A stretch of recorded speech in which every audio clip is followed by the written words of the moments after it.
நாங்கள் எல்லோருமாக கர்த்தருடைய வார்த்தைக்காக ஜெபம் பண்ணுவோம்.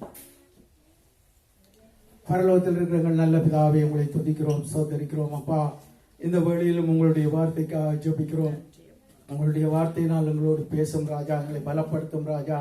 ஆண்டவரை எங்களை பலப்படுத்தி நாங்கள் எடுத்த ஓட்டத்தை உங்களுக்கு என்று ஆண்டவரை உற்சாகமாயும் பலத்தோடும் சுகத்தோடும் ஓட எங்களுக்கு உதவி செய்தாலும் உதவி செய்கிற தேவனே உங்களுக்கு நன்றி என்று சொல்லுகிறோம். எங்களை உங்களுடைய கிருபையின் கரங்களுக்குள்ளாய் ஒப்புக் கொடுக்கிறோம். உங்களுடைய வார்த்தையை மைமைப்படுத்தியாலும் இயேசுவின் இனிய நல்ல நாமத்தில் ஜெபிக்கிறோம் எங்கள் ஜீவனுள்ள நல்ல பிதாவே, ஆமேன், ஆமேன். ஹல்லேலூயா. கர்த்தருடைய பரிசுத்த நாமமே மகிமைப்படுவதாக. ஹல்லேலூயா. இந்த நாட்கள் துர்ச்செய்திகளை நாங்கள் அநேகமாக கேட்கின்றோம். அப்படி கேட்கின்ற பொழுது எங்களுடைய இருதயங்கள் சோர்ந்து போவதுண்டு. நாங்கள் என்ன செய்ய போகிறோம்? இப்படியான ஒரு இடுக்கமான காலத்துக்குள்ளாய் நாங்கள் வாழ்ந்து கொண்டிருக்கிறோமே. நம்முடைய பிள்ளைகளுடைய வாழ்க்கை எப்படி போக போகிறது? நம்முடைய நண்பர்களுடைய வாழ்க்கை எப்படி போக போகிறது? அல்லது சகோதரங்களுடைய வாழ்க்கை எப்படி போக போகிறது என்ற ஒரு சோர்வு நமக்குள்ளே கடந்து வந்து விடுகிறது. ஏனென்றால் சூழ்நிலை அப்படியாக இருக்கிறது. நாள்தோறும் வித்தியாசமான செய்திகள், நாள்தோறும் ஒரு நன்மையான செய்திகளை கேட்கிற நிலையிலே இன்றைய உலகம் இல்லை. ஏதோ வித்தியாசமான பிரச்சனைகளை கேட்கிறதான, பிரச்சனைகளின் சத்தத்தை கேட்கிறதான இந்த காரியங்களை நாங்கள் செய்கிறதுனாலே என்ன நடக்கிறது என்றால், இப்படி தீமையான காரியங்களையே கேட்கிறதுனால் நம்முடைய இருதயம் சோர்ந்து போகிறது. நாம் அப்படி சோர்ந்து போகிறதுனாலே நாங்கள் பலமற்றவர்களாய் போய்விடக்கூடாது. ஏனென்றால் நாங்கள் தேவனுடைய பிள்ளைகள். ஹல்லேலூயா. நாங்கள் தேவனுடைய பிள்ளைகளாக இருக்கிறபடியால் நமக்கு ஒன்று தெரிய வேண்டும். இந்த உலகத்திலே எது இல்லாவிட்டாலும், சொல்லுங்கள், இந்த உலகத்திலே எது இல்லாவிட்டாலும் எனக்காக கர்த்தர் எல்லாவற்றையும் செய்து முடிப்பார். ஹல்லேலூயா. ஆகவே நாங்கள் உண்மையோடு கூட கர்த்தரை சேவிக்கிறவர்களாகிய நாங்கள் ஒருபோதும் எங்களுடைய வாழ்க்கையிலே குறைவு அல்லது சோர்ந்து போய்விட்டோம், பலனற்றவர்களாகிவிட்டோம் என்று நினைவிக்கவே கூடாது. தேவன் எங்களை பலப்படுத்துவார். தேவன் எங்களை பலப்படுத்தும்படியாய் அவர் தம்முடைய வார்த்தைகளை தந்திருக்கிறார். அவற்றை நாங்கள் உபயோகப்படுத்தி கர்த்தருக்காக நாங்கள் காரியங்களை செய்கின்ற பொழுது கர்த்தர் நமக்காக காரியங்களை செய்ய ஆரம்பித்துள்ளார். ஹல்லேலூயா. நாங்கள் ஒரு அடி எடுத்து வச்சால் கர்த்தர் 10 அடி எடுத்து வைப்பார். இதைத்தான் நாங்கள் புரிந்திருக்க வேண்டும். நம்முடைய ஒவ்வொரு முயற்சியிலும் நாங்கள் ஒரு அடி எடுத்து வைக்கின்ற பொழுது கர்த்தர் 10 அடி எடுத்து நமக்காக அந்த காரியங்களை வாய்க்க பண்ணும்படியாய் நமக்காக ஒரு காரியங்களை செய்வார். ஆகவே எப்படியாக செய்கிற கர்த்தர் ஆயத்தமாக இருக்கின்ற பொழுது நாங்கள் கேள்விப்படுற வார்த்தைகளினாலேயோ அல்லது செய்திகளினாலேயோ நாங்கள் ஒருபோதும் சோர்ந்து போகக்கூடாது. ஏனென்றால் எங்களை பலப்படுத்த, எங்களை ஆசீர்வதிக்க எங்களுடைய தேவன் எங்களோடு கூட இருக்கிறார். ஹல்லேலூயா. ஆகவே நாங்கள் அப்படியான ஒரு அழைப்புக்குள்ளாய் வந்தவர்கள், கர்த்தரோடு இணைந்து ஜீவிக்கிறவர்கள். எங்களுடைய வாழ்க்கை, எங்களுடைய வெற்றி, எங்களுடைய சந்தோஷம், எங்களுடைய இயல்புகள் யாவும் கர்த்தருக்குள்ளாகவே கொடுத்து நாங்கள் வாழ்ந்து கொண்டிருக்கிறோம். ஹல்லேலூயா. ஆகவே அந்த வாழ்க்கையிலே தேவன் நமக்கு உண்மையாகவே உதவி செய்ய வல்லவராயிருக்கிறார். எபேசியர்கள் நிறுவனம் 6வது அதிகாரம் 10வது வசனத்தை நாங்கள் வாசிக்க கேட்போம்.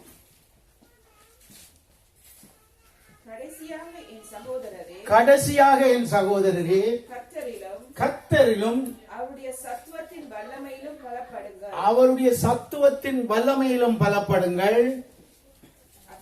அவ்வளவுதான். ஆகவே கடைசியாக கர்த்தர் சொல்லுகிறது என்னென்று கேட்டால், கர்த்தரிலும் அவருடைய சத்துவத்தின் வல்லமையிலும் பலப்படுங்கள். ஆமென். ஹல்லேலூயா. கர்த்தருடைய வல்லமை என்பது அவர் தந்த பரிசுத்த ஆவியானவர் தான். அந்த பரிசுத்த ஆவியினுடைய வல்லமையிலே நாங்கள் பலப்பட வேண்டும். அப்படி பலப்படுகின்றவர்கள் சத்துவத்திலே பலப்படுவார்கள். ஏனென்றால் தேவனோடு கூட இணைக்கப்பட்டு விடுவார்கள்.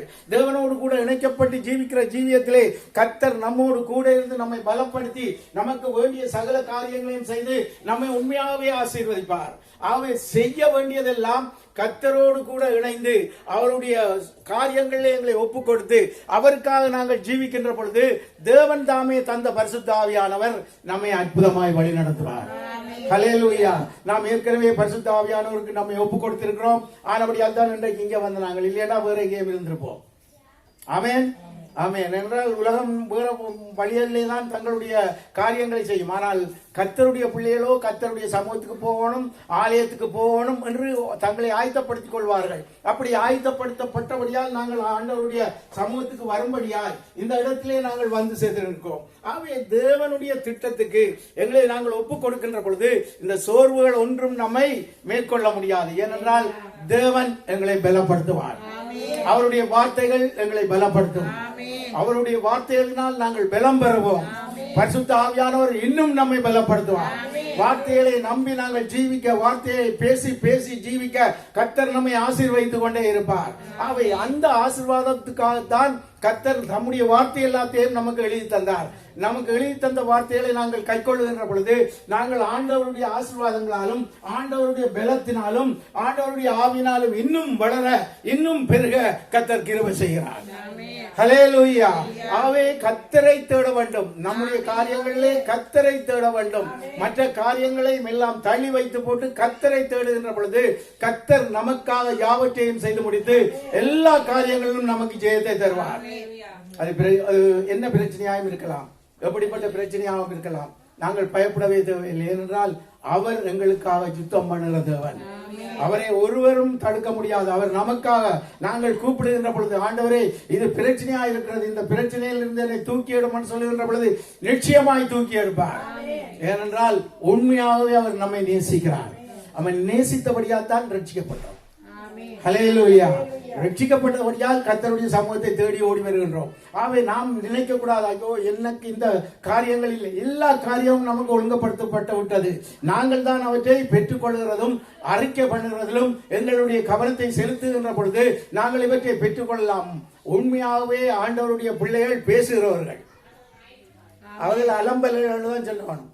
ஏன்றால் அவர்களை கொண்டே ஒரு இடத்துல இருத்தி விட்டீங்கடா, இயேசுவை பற்றி உங்களுக்கு தெரியுமா, இதுதான் அங்கே நடக்கும்.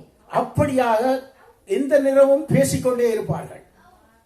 மற்றவர்களுக்கு இயேசு கிறிஸ்துவை குறித்து சொல்லிக்கொண்டே இருப்பார்கள். இது அவர்களுடைய வேலை. ஆனபடியால் தான் அந்த அப்போஸ்தலர் காலத்திலே என்ன சொன்னார்கள் தெரியுமா, இதோ கலகக்காரர்கள் வந்து விட்டார்கள் என்று.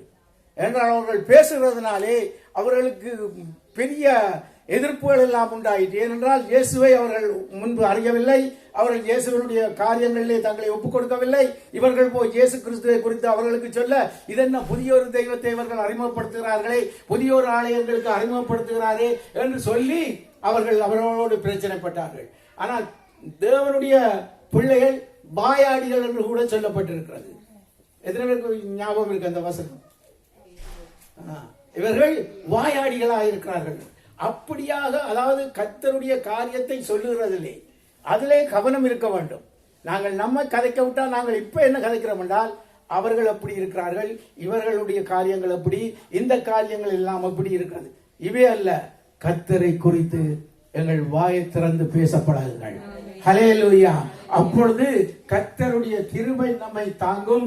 கர்த்தருடைய ராஜ்யத்துக்கு உரியவர்களாய் நாங்கள் ஜீவிப்போம். நாங்கள் ஒருபோதும் கைவிடப்படுவதில்லை. ஏனென்றால் அவருக்காக உழைத்தவர்களை ஒருபோதும் அவர் கைவிட மாட்டார். நிச்சயமாய் அவருடைய ராஜ்யத்துக்குள்ளே, தேவ ராஜ்யத்துக்குள்ளே, பரலோகத்துக்குள்ளே நாங்கள் போய் சேருவோம். ஏனென்றால் எங்களுடைய உழைப்புக்கு கூலி அங்கேதான். ஹல்லேலூயா.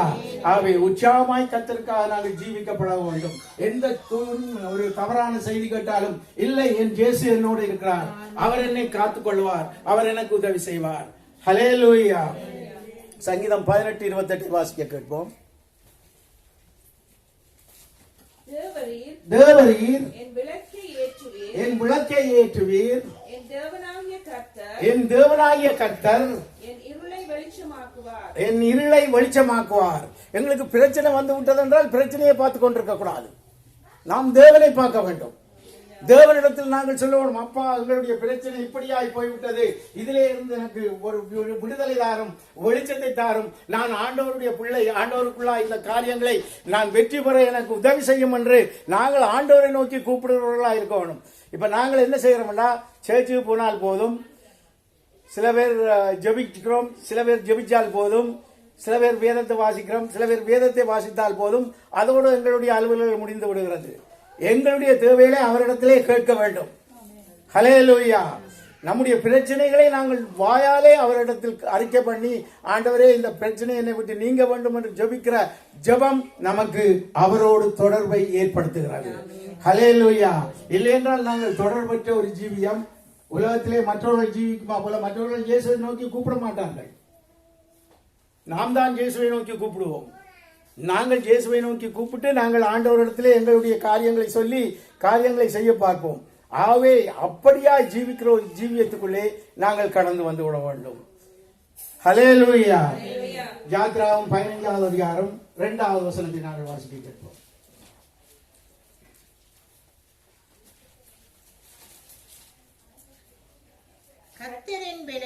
கர்த்தரின் பெலனும் என் கீதமுமானவர் அவர் எனக்கு இரட்சிப்புமானவர் அவரே என் தேவன் அவருக்கு வாசஸ்தலத்தை ஆயத்தம் பண்ணுவேன் அவரே என் தகப்பனுடைய தேவன் அவரை உயர்த்துவேன். ஹல்லேலூயா. ஆகவே என்னுடைய வாழ்க்கையிலே கர்த்தர் தான் எனக்கு எல்லாம். அவர்தான் என்னுடைய இரட்சிப்பு. அவர்தான் நான் போற பாதையிலே குறுக்கணிக்கிற எல்லாத்தையும் தூக்கி எறிந்து என்னை சரியான வழியிலே நடத்துவார். அவர் சரியான வழியிலே நடத்துவதற்கு இருக்கின்ற பொழுது அவரை விட்டு வேறு காரியங்களுக்குள்ளே எங்களுடைய கவனத்தை நாங்கள் வைக்கக்கூடாது. கவனத்தை வைத்து நாங்கள் எங்களுடைய வாழ்க்கையை வீணடிக்க கூடாது. எந்த பிரச்சனையா இருந்தாலும், அது எப்படிப்பட்ட பிரச்சனையா இருந்தாலும் கர்த்தரிடத்தில் நாங்கள் அதை கொண்டு போக வேண்டும். கர்த்தரிடத்தில், ஆண்டவரே இந்த காரியத்தில் எனக்கு ஜெயம் வேண்டும், இந்த காரியம் எனக்கு வாய்ப்பாக மாற வேண்டும், இதிலே அனுகூலமாக இவைகள் எல்லாம் நடந்து வர வேண்டும். இவற்றை நான் ஆண்டவரோடு பேசி பேசி பேசி நாங்கள் இந்த காரியங்களிலே நடக்கின்ற பொழுது நமக்கு எல்லாம் உண்மையாகவே தேவனே செய்து முடித்து தருவார். ஹல்லேலூயா. நாங்கள் என்ன பயப்படுறோம்? இது உண்மையாக ஆண்டவர் செய்வாரா? செய்வார். நாம் கேட்டா செய்வார். நாம் என்ன செய்வோம்? அது என்ன எல்லாம் தன்னுடைய தேவைக்காக கர்த்தரை உண்மையாகவே நாங்கள் தொந்தரவு செய்கிற அளவுக்கு நாங்கள் இருக்க வேண்டும். அப்படி இருக்கின்ற பொழுது எங்களுடைய தேவைகளை அவர் உண்மையாகவே சந்திப்பார். சந்தித்து எங்களை ஆயத்தப்படுத்துவார். நமக்கு ஒரு உவமை தெரியும். அதாவது அநீதி உள்ள ஒரு நியாயாதிபதி இடத்தில் ஒரு விதவை சென்றிருந்தாள். 2-3 நாள் போய் கேட்டுட்டு அவள் போய் படுத்துட்டாள் இல்லை, ஒவ்வொரு நாளும். ஆனா அவன் ஒரு நாள் கூட அந்த விதவைக்கு உதவி செய்கிறது கதவு திறக்கவில்லை. ஆனால் அவன் அதை விட்டு தான் இந்த கதவை திறக்கா விட்டு அவன் படுத்து உறங்கி எழும்பி எல்லா காரியங்களும் செய்கின்ற பொழுது அவனுக்கு ஒரு காரியம் ஞாபகம் வந்தது. இந்த விதவை என்னை தொடர்ந்து கேட்கிறாளே, இவளுக்கு நான் உதவி செய்ய வேண்டும் என்று. அப்படித்தான் நாங்களும் எங்களுடைய காரியங்களிலே எங்களுடைய காரியம் தானே என்று போட்டு, சரி இயேசுவுக்கு தெரியும் தானே என்று போட்டு இருக்கிற வேலைக்கு போகக்கூடாது. அவருக்கு நாங்கள் எங்களுடைய வாயை திறந்து, ஆண்டவரே இது என்ன, எங்களுடைய வாயை திறந்து கேட்கிற அர்த்தம் என்ன? இயேசுவை நாங்கள் நோக்கி கூப்பிடுகிறோம். ஹல்லேலூயா. இயேசுவை நோக்கி நாங்கள் கூப்பிடுகின்ற பொழுது எங்களுக்கு ரட்சிப்பு உண்டு. அந்த ரட்சிப்பு எங்களுக்கு எல்லா வழிகளிலும் தேவன் எங்களுடைய காரியங்களை எல்லாம் செவ்வியாய் செய்து முடித்து எங்களை ஆசீர்வதிப்பார். இதற்குள்ளே கடந்து வரத்தான் இந்த காரியங்கள் எல்லாம் நாங்கள் செய்ய வேண்டி இருக்கிறது. வெறுமனே எங்களுக்கு ஐயோ பிரச்சனை, அங்கேயும் பிரச்சனை, இலங்கையிலும் பிரச்சனை, இந்தியாவிலும் பிரச்சனை, ஜெர்மனியிலும் பிரச்சனை, நாம என்ன செய்யறது? அப்ப ஓடுவோம். எங்க ஓடுறது? கர்த்தரிட்டு தான் ஓடணும். ஹல்லேலூயா. அப்போதுதான் நமக்கு விடுதலை உண்டாகும். என்றால் அவர் நமக்கு விடுதலையை கட்டளையிட்டு எல்லா காரியங்களையும் செவ்வியாய் செய்து முடித்து தருவார். சங்கீதம் 29:7 வாசிக்க கேட்போம்.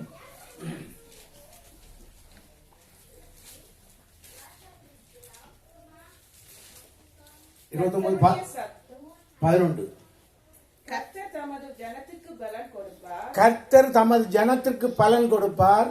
கர்த்தர் தமது ஜனத்திற்கு சமாதானம் அருளி. கர்த்தர் தமது ஜனத்திற்கு சமாதானம் அருளி அவர்களை ஆசீர்வதிப்பார். அவர்களை ஆசீர்வதிப்பார். ஆகவே ஒன்று கர்த்தரிடத்துல போனால் சமாதானமும் கிடைக்கும். இன்றைக்கு வீட்டுல சமாதானம் இல்லை. என்ன அந்த பிரச்சனை என்ன நடக்க போதோ, இந்த பிரச்சனைக்கு நாங்கள் என்ன செய்ய போறோமே, அங்க இலங்கையில் இருக்கிற அவர்களுக்கு நாங்கள் எந்த விதத்திலே நாங்கள் உதவி செய்ய போறோம்? கர்த்தரை பிடிப்போம். கர்த்தர் எல்லாருக்கும் உதவி செய்வார். ஹல்லேலூயா. ஆண்டவர் இந்த உலகத்துக்குள்ள வந்ததே ஜனங்களை அவர் உண்மையாகவே மீட்டு தம்மோடு சேர்த்துக் கொள்ளும்படியாக. கஷ்டத்திலே இருக்கிறவனை கஷ்டத்திலே இருந்து அவன் அப்படியே அழிந்து போக வேண்டும் என்று கர்த்தர் விரும்பவில்லை. அவர்கள் எல்லாம் மீட்கப்பட வேண்டும். மீட்கு கர்த்தரோடு கூட அவர்களை சேர்க்க வேண்டும் என்பதுதான் தேவ திட்டம். அந்த திட்டத்தின்படியே தான் அவர் இந்த உலகத்துக்குள்ளே வந்தார். வந்த தேவன் நமக்காக யாவற்றையும் சிலுவையிலே செய்து முடித்து விட்டார். நாங்கள் சந்திக்க போற எந்த பிரச்சனையா இருந்தாலும் அது முடிக்கப்பட்ட பிரச்சனை. அதிலே நமக்கு ஜெயம் உண்டு. நாங்கள் ஜெயத்தை எடுத்துக்கொள்ளாவிட்டால் அது அப்படியே இருக்கும். அப்ப நாங்கள் என்ன செய்வோம்? கர்த்தரோடு இணைந்து நின்று எங்களுடைய காரியங்களை நாங்கள் பெற்றுக்கொள்ளும்படியாய் ஆண்டவரோடு பேச வேண்டும்.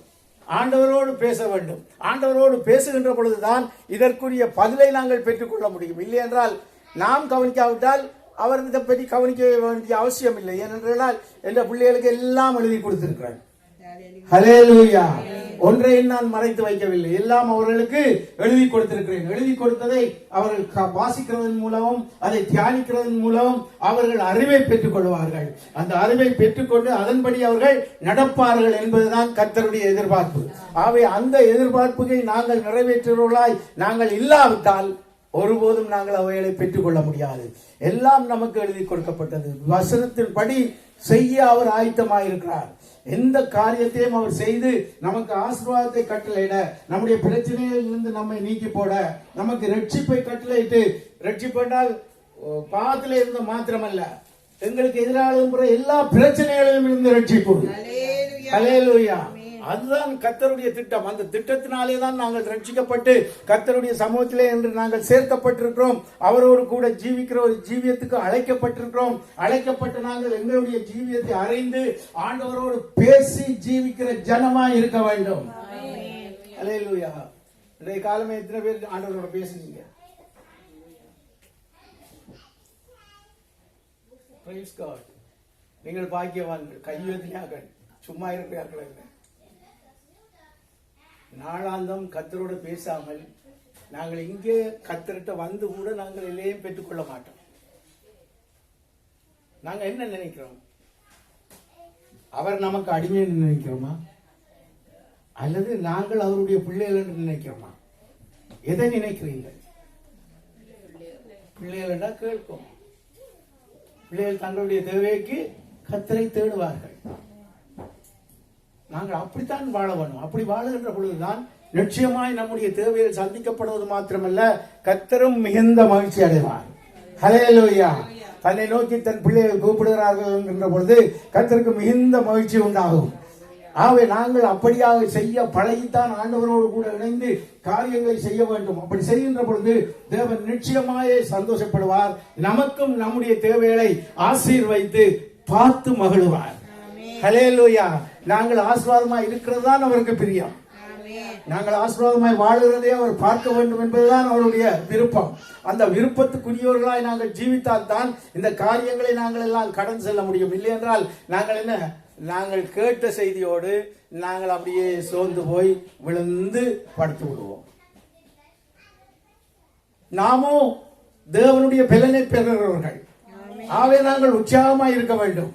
நாங்கள் சோர்ந்து போய் இருக்கக்கூடாது.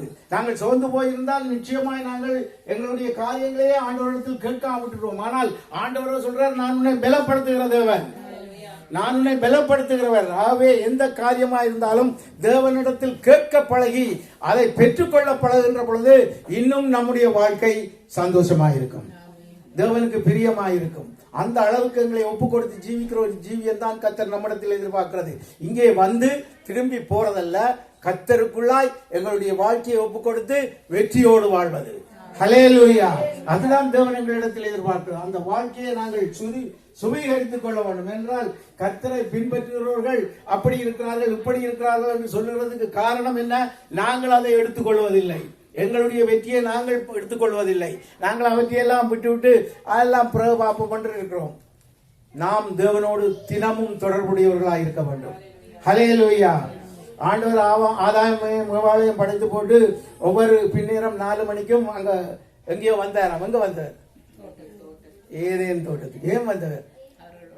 அவர்களோடு பேச. உலாவரத்துக்கு வந்து ஒருத்தரும் வர மாட்டாங்க, பேசுவதற்காகத்தான் அவர் வந்து அவர்களோடு உலாவினார். ஆமென். அவர் இதை யோசித்து பாருங்கள். அவர் நம்மோடு பேச விரும்புகிற ஒரு தேவன். மற்ற தெய்வங்களைப் போல அவருக்கு வாய் இல்லாமல் இல்லை, அவருக்கு வாய் இருக்கிறது. இன்றைக்கு நாங்கள் வாசித்தோம், அவைகள் பொன்னாலும் அதனாலும் கல்லினாலும் செய்யப்பட்டிருந்தாலும் அவைகள் பேசாது. ஆனால் கர்த்தரோ பேசுகிற தேவன். ஆகவே பேசுகிற தேவனிடத்தில் நாங்கள் எங்களை ஒப்பு கொடுத்திருக்கின்ற பொழுது நாங்களும் அவரோடு பேச வேண்டும். நாங்கள் பேசாமல் எங்களுடைய விருப்பத்துக்கு நாங்கள் வாழ்ந்து கொண்டு ஆண்டவர் எனக்கு அதை செய்யவில்லை இதை செய்யவில்லை என்று சொல்லுகின்றது அது நம்முடைய தவறு.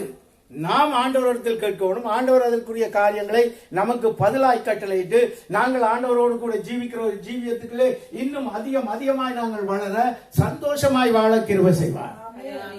ஆமென். இதுதான் முக்கியமானது. இதிலே கவனம் செலுத்துகின்ற பொழுது நிச்சயமாய் நாங்கள் ஒரு சந்தோஷமான வாழ்க்கைக்குள்ளே கடந்து செல்ல முடியும்.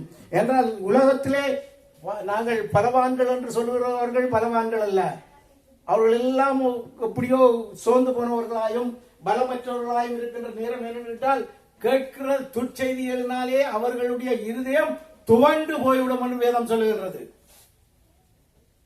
அப்ப என்ன நடக்கும்? அவர்களுக்குள்ளே பலம் இருக்காது, சோர்ந்து போய்விடுவார்கள்.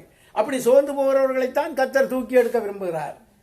ஆகவே கர்த்தருடைய வசனத்தின்படி அவரை நோக்கி நாங்கள் கூப்பிடுகின்ற பொழுதும் பார்க்கின்ற பொழுதும் நம்முடைய தேவைகள் தேவன் எழுதி வைத்தபடியே சந்திக்கப்படும். ஹல்லேலூயா. நம் தேவன் சந்தித்து ஆசீர்வதிப்பார். அதுதான் தேவனுடைய திட்டம். அந்த திட்டத்துக்குள்ளே எங்களை ஒப்புக் கொடுக்கின்ற பொழுது நிச்சயமாய் நாங்கள் சந்தோஷம் அடைய முடியும்.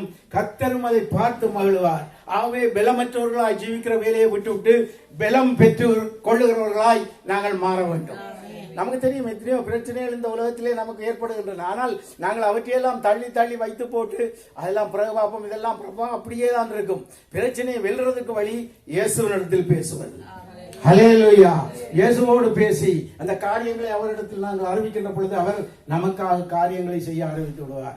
அவை இதிலே எவ்வளவாய் கவனம் செலுத்தி நாங்கள் ஆண்டவரோடு இணைந்து கொள்கிறோமோ அவ்வளவாய் நாங்கள் பலத்தை பெற முடியும். எசாயாவின் தீர்க்கதரிசியின் புத்தகம் 40வது அதிகாரம் 29வது வசனத்தை நாங்கள் வாசிக்கிறோம். சோர்ந்து போகிறவனுக்கு அவர் பலன் கொடுத்து, சோர்ந்து போகிறவனுக்கு அவர் பலன் கொடுத்து, சத்துவம் இல்லாதவனுக்கு சத்துவத்தை பெருக பண்ணுகிறார். சத்துவம் இல்லாதவனுக்கு சத்துவத்தை பெருக பண்ணுகிறார்.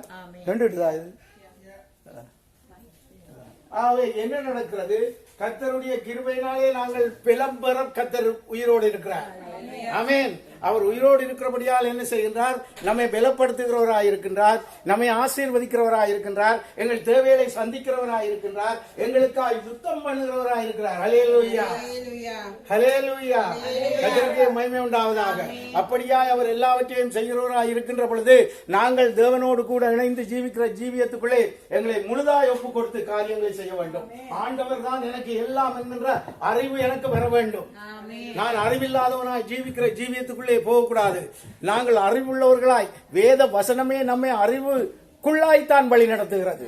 நாங்கள் அறியாமல் இருந்த வேளை, நாங்கள் தெரியாமல் இருந்த வேளை எல்லாம் அறிந்து கொள்ள கிருபை செய்தார். எப்படி? வேதத்தின் மூலமாக.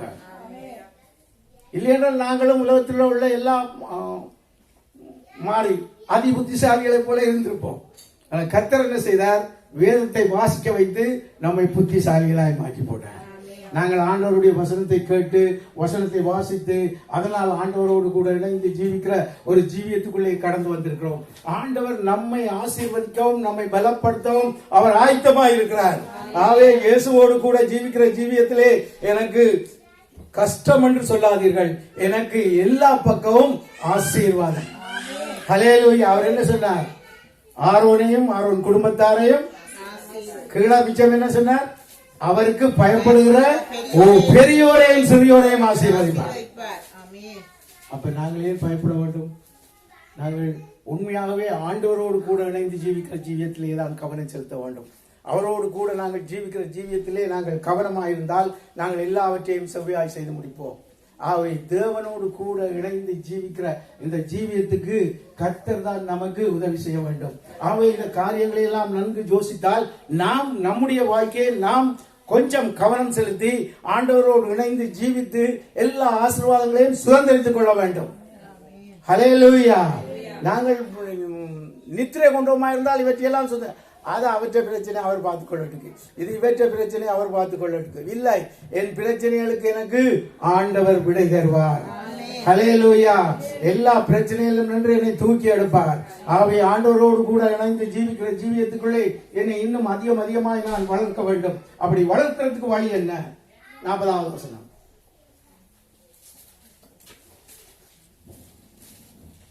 முப்பத்தொராவது வசனம். கர்த்தருக்கு காத்திருக்கிறவர்களோ புதுப்பலன் அடைந்து கழுகுகளைப் போல செட்டைகளை அடித்து எழும்புவார்கள். அவர்கள் ஓடினாலும் இளைப்படையார்கள், நடந்தாலும் சோர்ந்து போவார்கள். ஹல்லேலூயா. இது கர்த்தர் நமக்கு தந்த வாக்குத்தத்தம். அவருக்காக காத்திருக்கிறவர்களுக்கு உள்ள வாக்குத்தத்தம். நாங்கள் அவரோடு சேர்ந்து வாழ வேண்டும் என்ற வாஞ்சை இருந்தாலே கர்த்தர் நம்மை பலப்படுத்துவார். நமக்கு தேவையான காரியங்களை எல்லாம் அவர் செய்து முடிப்பார். நாங்கள் தேவனுடைய பிள்ளைகளாய் ஆசீர்வதிக்கப்பட்டவர்களாய் இந்த உலகத்திலே வாழ்ந்து பரலோக ராஜ்யத்துக்குள்ளே பாடி செல்லலாம். ஹல்லேலூயா. ஆண்டவர் வருகின்ற பொழுது எனக்கு அந்த பிரச்சனை இந்த பிரச்சனை இருந்தா நான் பாட மாட்டேன். அப்ப நான் என்ன செய்யணும்? ஆண்டவர் எனக்கு சொல்லி தந்த வழிகளிலே என்னை வழி நடத்தி எல்லா காரியங்களையும் நான் பொறுப்பேற்றுக் கொள்ள வேண்டும். நான் எனக்காக கர்த்தர் எல்லாவற்றையும் செய்து முடிப்பார் என்ற உறுதியோடு கூட கர்த்தரிடத்தில் எங்களை ஒப்புக் கொடுத்து நாங்கள் ஜீவிக்கிற ஜீவியத்துக்குள்ளே வளர வேண்டும், பெருக வேண்டும். தேவனுடைய நாமம் நம்மாலே மகிமைப்பட வேண்டும். ஹல்லேலூயா. அதை நாங்கள் பழகிக் கொள்ள வேண்டும். நாங்கள் தேவனுடைய நாமத்தை மகிமைப்படுத்தும்படியாய் இந்த உலகத்திலே சிருஷ்டிக்கப்பட்டிருக்கிறோம். ஹல்லேலூயா. நாங்கள் செய்கிற ஜெபம், நாங்கள் கர்த்தருக்கு செய்கிற ஊழியங்கள், இவைகள் எல்லாம் கர்த்தருடைய நாமத்தை மகிமைப்படுத்தும். அதை மறந்து போக கூடாது. வசனம் என்ன? 2 கொரிந்தியர் 2வது அதிகாரம் 14வது வசனம் வாசிக்கிறோம். கிறிஸ்துவுக்குள் எப்பொழுதும் எங்களை எப்பொழுதும் வெற்றி சிறக்க பண்ணி எல்லா இடங்களிலும் எங்களை கொண்டு அவரை அறிகின்ற அறிவின் வாசனையை வெளிப்படுத்துகிற தேவனுக்கு ஸ்தோத்திரம். ஹல்லேலூயா. இதைத்தான் கர்த்தர் செய்து வைத்திருக்கிறார். ஆகவே நாங்கள் போற இடமெல்லாம் கர்த்தருக்காக ஊழியம் செய்கின்ற பொழுது, கர்த்தருக்காக நாங்கள் போய் இயேசு கிறிஸ்துவை குறித்து அறிவித்து அவர்களுக்காக ஜெபம் பண்ணுகின்ற பொழுது நடக்கிறதான காரியங்கள் என்ன நடக்கிறது? தேவனுடைய நாமத்தை மகிமைப்படுத்து. ஹல்லேலூயா. அவை அந்த உறுதியோடு தான் நாங்கள் வாழ வேண்டும். ஆண்டவர் எங்களுக்கு எல்லா அதிகாரத்தையும் தந்திருக்கிறார் என்பதை மறந்து போகவே கூடாது. நாங்கள் அந்த அதிகாரத்தோடு போய் கர்த்தருக்காக ஊழியம் செய்வோம். கர்த்தர் நம்மை ஆசீர்வதிப்பார். ஆமென், ஆமென். ஏன் சபை இப்படி இருக்கிறது என்றால் நாங்கள் மற்றவர்களுக்கு அறிவிக்கிறோம். ஆக பேப்பரை கொடுத்து போட்டு ஓடிடுவோம். அழைக்கிறது. ஹல்லேலூயா. அழைத்தல்லே கவனம் செலுத்துவோம். கர்த்தர் நம் எல்லோரையும் ஆசீர்வதிப்பார். தேவனுடைய நாமம் மகிமைப்படும். ஆமென். நாம் கர்த்தர் தாமே நம் ஒவ்வொருவரையும் ஆசீர்வதிப்பாராக. நாம் கேட்ட வார்த்தையின்படியே நாங்களை ஒப்பு கொடுத்து ஆண்டவருக்காக ஜீவிப்போம். தேவன் பெரிய காரியங்களை நம் மத்தியிலே செய்வார். ஹல்லேலூயா. நாம் நன்றி ஜெபம் பண்ணுவோம். பரலோகத்தில் இருக்கிற நல்ல பிதாவே, உங்களை துதிக்கிறோம், ஸ்தோத்தரிக்கிறோம். பரிசுத்தரே நன்றி என்று சொல்கிறோம். ஆண்டவரே, உங்களுடைய ஜீவனுள்ள வார்த்தைகளுக்காய் நன்றி ராஜா. உங்களுடைய வார்த்தையின்படியே செய்ய எங்களை பலப்படுத்தியதற்காய் நன்றி ராஜா. நீர் எங்களோட கூட இருக்கிறதற்காய் நன்றி ராஜா. நாங்கள் உங்களோடு பேச வேண்டும் என்று நீர் காத்திருக்கிறதற்காய் நன்றி ராஜா. ஆண்டவரே, உங்களோடு பேசுகிற பிள்ளைகளா எங்களை மாற்றி போடும் ராஜா. ஆண்டவரே, உம்முடைய பிள்ளைகளா இந்த உலகத்திலே ஜீவித்து எல்லாவற்றையும் ஜெயித்து உங்களுடைய நாமத்தை மகிமைப்படுத்த எங்களுக்கு உதவி செய்தருளும் ராஜா. உதவி செய்கிற தேவனே, உங்களை உயர்த்துகிறோம். பரிசுத்த தேவனே, உங்களுக்கு நன்றி செலுத்துகிறோம். இயேசுவின் நாமத்தில் பிதாவே, ஆமென், ஆமென். நாங்கள் உட்காரோம். திருவிருந்துக்கு ஆயத்தமாகிக் கொள்வோம்.